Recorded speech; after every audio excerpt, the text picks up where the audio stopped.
une femme qui s'en sort, c'est une guerrière. Non, non, une femme qui s'en sort, c'est une femme qui a un réseau. C'est une femme qui est bien entourée. Et c'est une femme qui a une stratégie pour avancer. Pourquoi devrais-tu le gérer toute seule? Chez Notes de Copine, on accompagne les femmes qui traversent des transitions de vie, des changements qui viennent bouleverser leurs repères. Et à un moment, tu te réveilles et tu ne sais plus à quoi te fier en toi.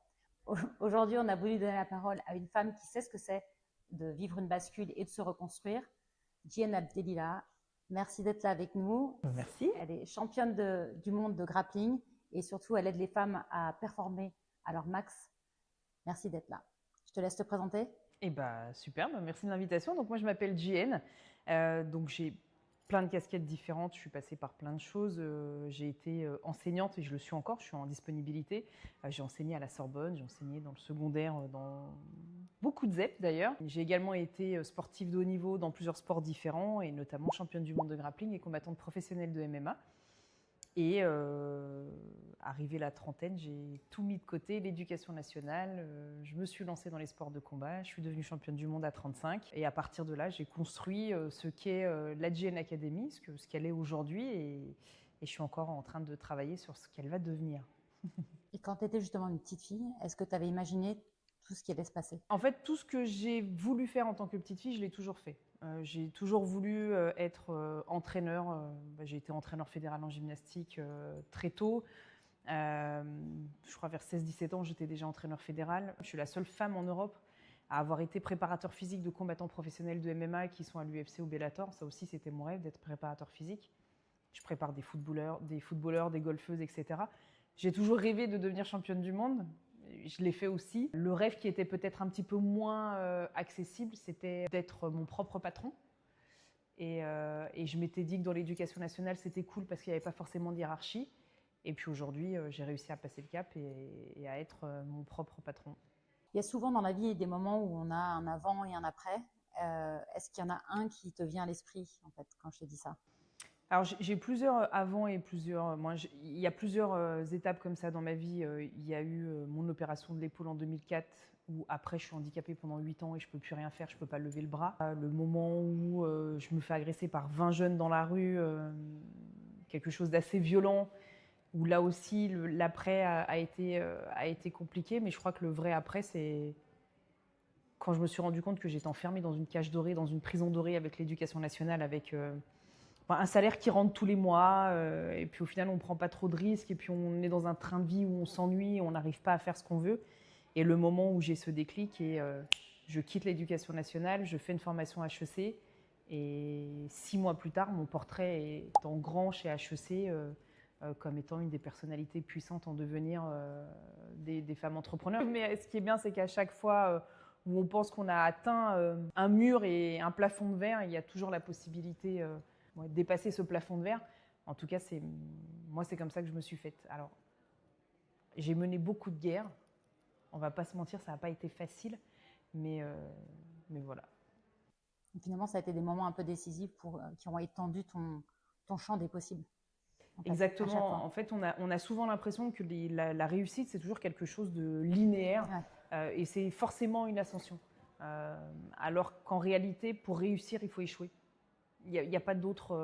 Maintenant, la manière dont on se reconstruit après avoir échoué, c'est ça qui va être important, et c'est là-dessus qu'il faut vraiment construire quelque chose de solide. Mais beaucoup, et beaucoup chez les femmes, en fait, parce qu'on a été éduquées comme ça, l'échec, c'est quelque chose de catastrophique. On a été élevés, éduqués pour être des premières de la classe, des élèves qui travaillent bien. Et d'ailleurs, on le voit en entreprise, les nanas, elles attendent les bonus, elles attendent que ça leur tombe du ciel, alors qu'au final, c'est à nous d'aller le chercher. L'échec, il est inévitable.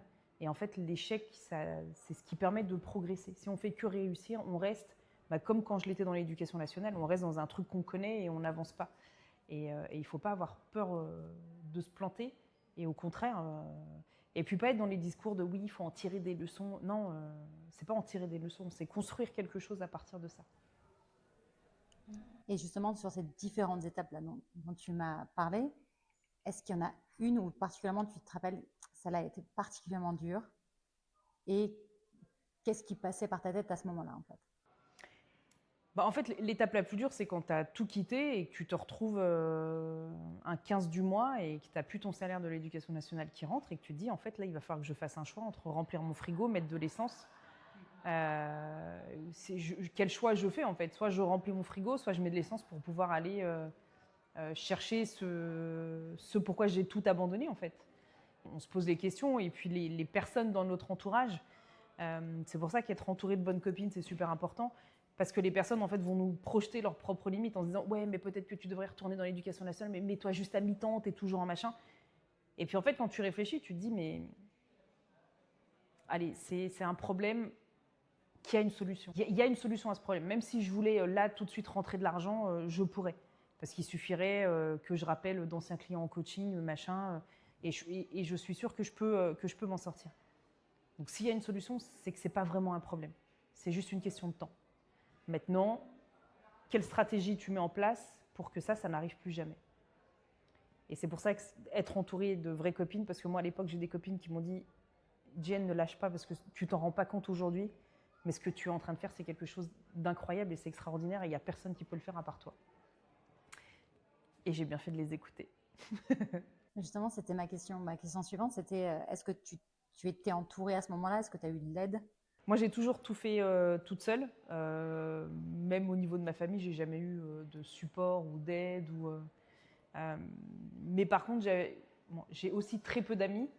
J'ai une ou deux copines, mais c'est une ou deux copines qui m'ont toujours poussée et qui m'ont toujours aidée.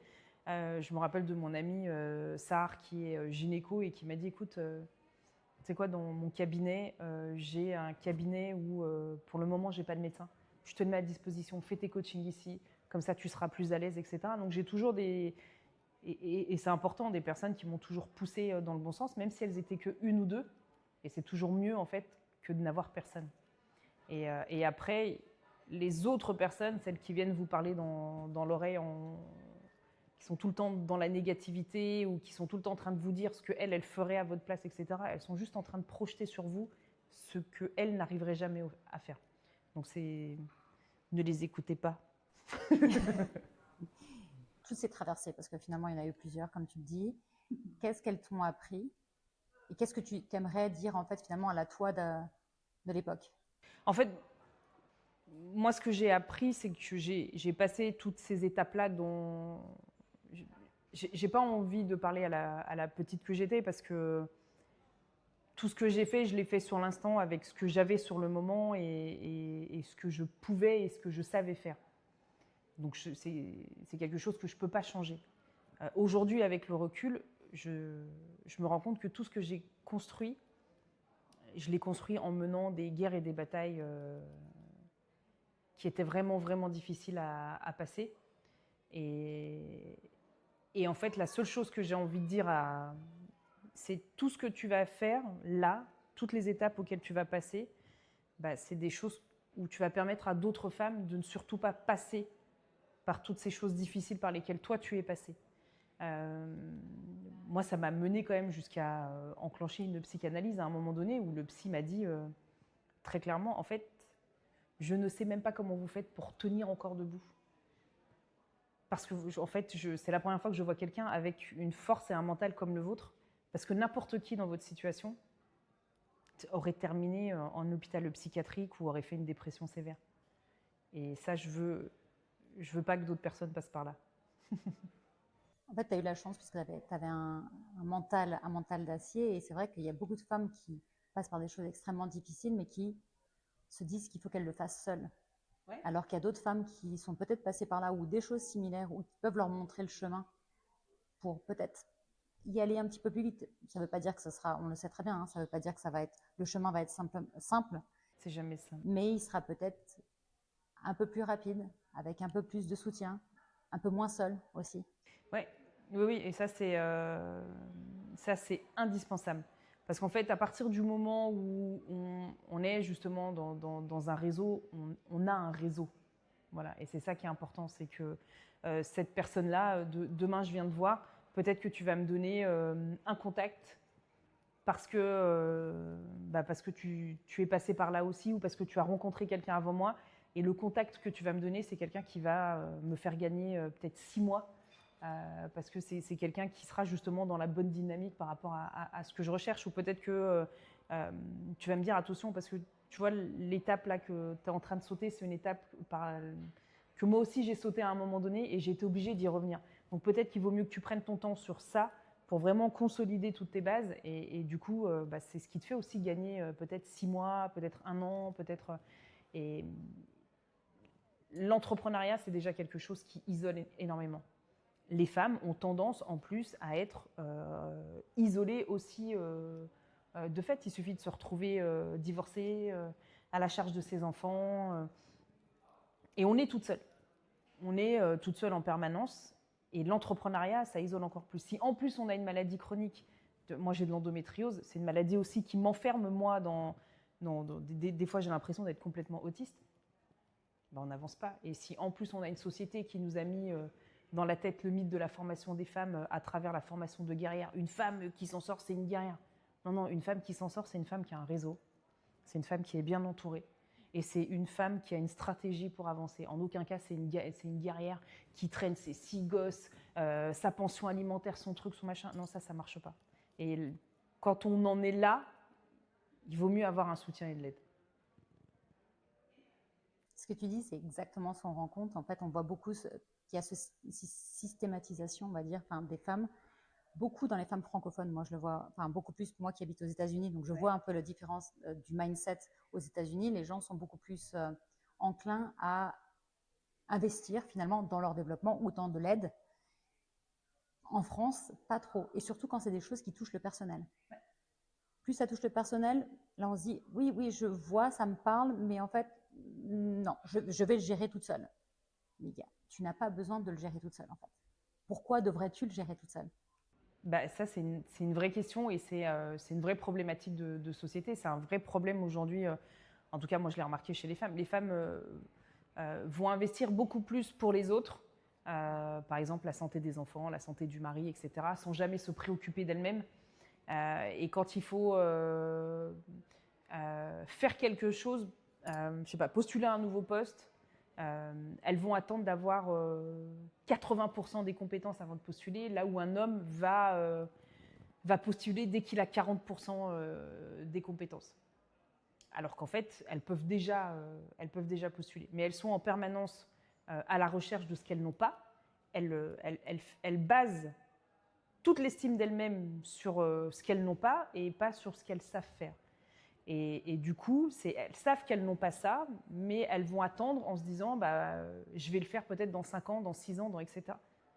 En fait, si tu estimes que c'est ça dont tu as besoin, pourquoi tu attends 6 ans ? Pourquoi est-ce que là, tout de suite, tu ne te poses pas et tu te dis, en fait, si c'est ça dont j'ai besoin, c'est ça qu'il faut que j'aille chercher tout de suite. Mais c'est parce que la plupart du temps, elles ne savent pas comment aller le chercher, elles ne savent pas où aller le chercher. Et c'est pour ça que Note de copine, c'est quelque chose, en tout cas, moi, quand je le regarde comme ça de l'extérieur, mais qui pourrait tellement être un game changer pour beaucoup de femmes, si elles arrivent à comprendre, en fait, arrêtez d'attendre. Même si vous avez l'impression qu'en termes de coût, c'est quelque chose qui va être élevé, ne regardez pas sur l'instant T, mais regardez plutôt et projetez-vous sur dans 5 ans, dans 10 ans, dans 15 ans, qu'est-ce que ça va vous apporter. Et en fait, la plupart des femmes, elles n'ont pas ce truc de se dire, là, dans 15 ans, où est-ce que je veux être ? Et moi, c'est comme ça que j'ai construit toute ma stratégie. Mon objectif, moi, c'était un objectif financier. Et j'ai basé toute ma stratégie sur cet objectif financier, sur du long terme. Et c'est ce qui me permet aujourd'hui d'aller chercher ce qui me manque pour continuer à avancer vers cet objectif. En fait, ce que tu dis, ça résonne 100%. Et je pense que la confiance, elle ne va pas venir avant que tu agisses, en fait. Donc, il faut que tu fasses le premier pas. Parce que, en fait, si tu regardes que la montagne, en fait, tu n'iras nulle part. Quand il y a quelque chose qui se passe, donc une transition, c'est un changement de vie, quelque chose qui arrive et qui bouleverse un peu tes repères. Et là, on voit beaucoup de femmes, nous, qui ont été toute leur vie extrêmement capables, extrêmement fortes. Là, en fait, elles ne savent plus, face à ce changement, elles ne savent plus comment avancer. Mais là, on se dit, je vais faire comme avant. On se dit, là, les codes, ils ont changé. C'est ça. Tes repères, ils sont plus là. Donc, regarde différemment. Peut-être pense différemment. Rapproche-toi de quelqu'un qui l'a déjà fait. Rapproche-toi de quelqu'un qui peut te montrer le chemin. Et c'est OK de demander de l'aide. Exactement. Mais parce que beaucoup de femmes voient les transitions comme des échecs. Et on a toujours dit aux filles que rater quelque chose, c'était pas bien. Il suffit de voir quand elles ramènent un bulletin avec des notes négatives. Même les relations amoureuses. On a toujours fait porter le divorce aux femmes comme étant l'échec qui venait de la femme, etc. Et du coup, quand cette transition arrive, on va parler du divorce par exemple, quand cette transition arrive, on va toujours être en train de se dire mais pourquoi, qu'est-ce que j'ai fait, qu'est-ce que j'aurais dû faire? Alors que c'est comme une saison qui se termine, c'est comme le printemps qui se termine, vous n'y êtes pour rien. Voilà. Et puis quand bien même vous êtes responsable de ce divorce, après le printemps, il y a une nouvelle saison et puis le printemps finit par revenir. Donc ça finira par revenir au final. Mais si on reste bloqué sur justement cette transition, à essayer de comprendre pourquoi elle arrive maintenant, etc., on n'avance pas. Plutôt que de se dire, ok, maintenant j'ai ça, c'est là. J'ai deux choix. Soit je reste fixée dessus, soit je me dis, ça va faire partie d'une chose que je vais intégrer dans ma nouvelle stratégie pour atteindre mon objectif. Mais quand on a le nez dedans et qu'on est toute seule, on ne peut pas avancer. Quand on est accompagné, quand on a un réseau, des copines, je ne sais pas, on a quelqu'un qui nous sort de ça en nous disant « c'est juste une étape, c'est juste un cap à franchir. Ta boussole, elle est toujours orientée au bon endroit. Elle a dévié un petit peu parce qu'il y a eu du vent. Écoute, un pas en avant, c'est déjà un pas de plus et tu vas pouvoir redresser ta boussole et arriver jusqu'à ton objectif. » Si tu pouvais passer un message justement à ces femmes qui sont dans ce moment-là, dans un moment, tu vois, de doute. En fait, parfois, elles savent exactement ce qui s'est passé et parfois, on ne sait pas ce qui s'est passé. Il y a juste quelque chose qui a changé et tu n'arrives plus trop à te reconnaître à l'intérieur. Et tu sens qu'il y a quelque chose que tu dois faire, mais pareil, tu ne sais plus la boussole, dans quelle direction elle pointe. Qu'est-ce que tu aimerais lui dire? Moi, c'est ma devise. Quand tout est grave, rien n'est grave. Voilà. Quand vous en arrivez à un point où tout est grave, rien n'est grave. Très souvent, il suffit de faire 3 pas en arrière, de regarder déjà ce qu'on a construit, ce qu'on a, ce qu'on sait faire, ce qu'on sait très bien faire, et baser tout ce qu'on a sur ce qu'on sait très bien faire. Et je vais vous donner un exemple très bête. Je vous ai dit qu'à 33 ans, j'ai commencé les sports de combat. À 35, je suis devenue championne du monde. Je suis allée au championnat du monde avec 3 soumissions. Là où le reste de l'équipe de France regardait ce que je ne savais pas faire, moi j'ai regardé que ce que je savais faire et j'ai mis en place des stratégies. On a mis en place des stratégies avec mon coach basées sur ce que je savais très bien faire. Et c'est ce qui m'a permis de devenir championne du monde et de battre des ceintures noires. Quand on sait et qu'on est aligné en plus avec ce qui fait la spécificité d'une femme, c'est-à-dire son cycle menstruel et comment on fonctionne, ça peut que marcher. Et même si ça prend du temps, même si vous mettez, je sais pas, 6 mois de plus qu'une autre femme pour atteindre exactement le même objectif, on s'en fout. Le but, c'est d'atteindre l'objectif. Qu'est-ce qui te fait vibrer sinon toi aujourd'hui? La bagarre. C'est tout, la bagarre. Où est-ce qu'on peut te suivre et te soutenir? Sur tous les réseaux sociaux, que ce soit LinkedIn, Instagram, YouTube, Snapchat, TikTok, Rednote, Twitch, à JN Academy. Merci beaucoup. Avec plaisir. C'était un plaisir d'avoir JN avec nous. Ça montre juste qu'il faut aussi du courage parfois pour ne pas traverser ces moments seuls. Et si vous ne savez pas, si vous êtes dans ce moment-là aussi et que vous ne savez pas comment avancer, n'hésitez pas à prendre un rendez-vous. Vous trouvez le lien pour un call découverte gratuit. Merci beaucoup. Et de rien, je suis ravie de faire partie de Note des copines maintenant.